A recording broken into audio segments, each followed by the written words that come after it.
Hello Musketeers and welcome to Project Random video log number 4. So I have a number of big announcements, I suppose. Comparatively large anyway. The first of which being the actual name of the game. Project Random is just kind of the code name that I kind of just threw on there so I had something to refer to. And I probably will use Project Random interchangeably with the actual name, Tritus. Tritus is a combination of the Latin roots tri and dis, which basically translates to 3 abnormalities, which is fairly appropriate for this game, considering a number of story elements, which I will not be getting into until later. Anyways, before we go into actual, what I want to talk about here, I do want to take a look. This is the goal list as we saw it last. We didn't have very much done. This is what we have now. The first full draft of the story is done, and the player movement is completely dynamic.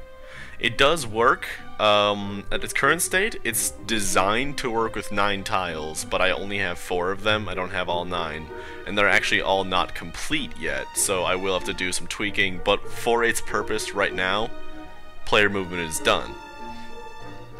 Tile placement also I updated, so that it is mostly done.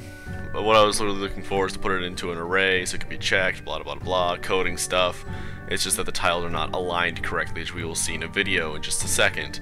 Also, I added a goal description to the combat, which on reflection isn't a very good goal and doesn't make a lot of sense. I'll change that next time. Anyways, I wanted to show you guys this this little clip here.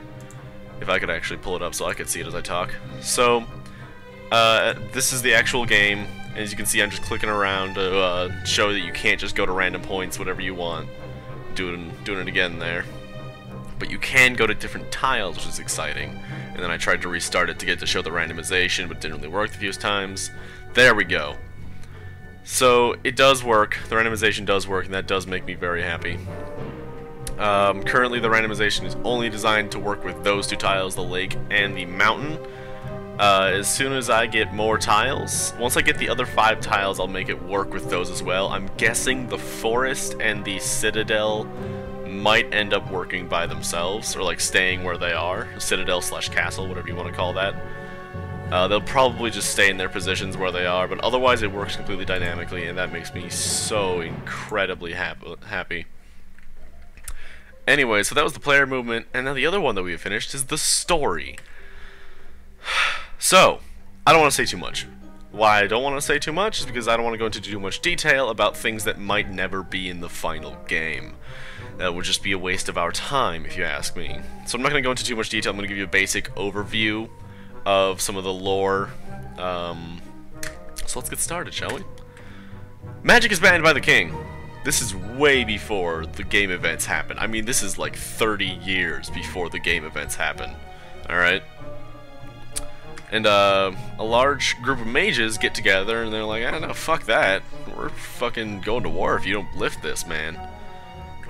And his decision? The elemental wars begin. Which is really just one war, but they like to be dramatic, right? We all like to be dramatic, let's be real here. But the elemental war does end with the assassination of the mage's leader. And this really ends the war because the group splits into 3 sects, all based around their own school of magic. Each one has their own ruler who wants to do something different. But they all have a common goal, which is to overthrow the royal line in order to rule over the kingdom in their own way. They actually all want to rule in different ways. One wants to rule with their leader as the king.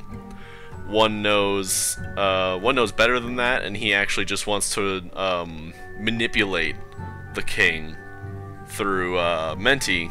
I just revealed which one it was. Through Menti to control it through the background. It's kind of like the Illuminati, if you will. If those guys are actually real, I'm not saying they are. It's conspiracy, different topic, different time. And the third one actually wants their god to rule. So they will attempt to summon their god in order to rule over the kingdom. In a very terrifying manner, mind you. At a certain point in the storyline, The ban on magics is partially lifted, only so that the kingdom can have royal mages to defend the castle, and this is very important to the storyline because of the character selection, which is the knight hero, the assassin hero, and the mage hero, which, by the way, you will be allowed to name. Like, as the player, when you start a new game, you will name your character, and everyone will call you by that name. You know, typical text-based stuff. But the previous thing is why is so important, because otherwise you wouldn't be able to play as a mage hero, because that wouldn't make any sense. This is the order you'll do it in.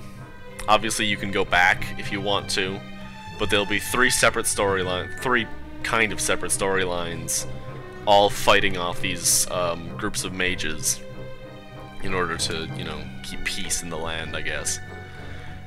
Just an additional details of the three sects are called the Winds of the World, which are revolved around Mundus, the, you know, environmental magic, Magia Nexus, Menti, mental magic, and Adinx Legion, the corpus, or body magic. One detail I did not actually remember to put into this slide is that I want to create this world to not just be a fantasy land. I want this to be an alternate reality Earth where magic exists. Obviously some of the names and events are different, but the main difference is that magic exists in this world, and magic is the reason why it's a different timeline. We don't have magic in real life. We have stories of magic, but we don't have magic. And so it's an interesting concept, and I've actually been thinking a lot about how that would change the course of history. How would the Reformation be different? How would the colonial age be different? The industrial age, even. That would be way different if we had magic. Let's be real here. Wars. With the world wars? My god, those would be devastating if we had magic.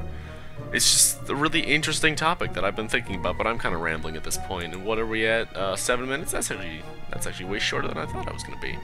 Huh. Well, these are working out really well, but... So it's a really interesting... I really like this idea, and if you've seen video log number 1, which you should have, you'll note that this is completely different than what I had originally planned. It's also, it's kind of interesting how things just completely change throughout the course of development, and I think that's why a lot of developers don't do things like this, where they actually, you know, show you the development process as they go. I mean, the only ones that I've actually seen are indie developers, and then a few developers that have shown it, but they didn't have a storyline. It was like a multiplayer-only game, you know? So, I can kind of see why, because everything can change really damn quickly. Anyways, that's this Project Random video log / Tritus video log. I'll see you guys in the next one. Be sure to leave your thoughts in the comments. I'm done. I'll see you guys later. Goodbye.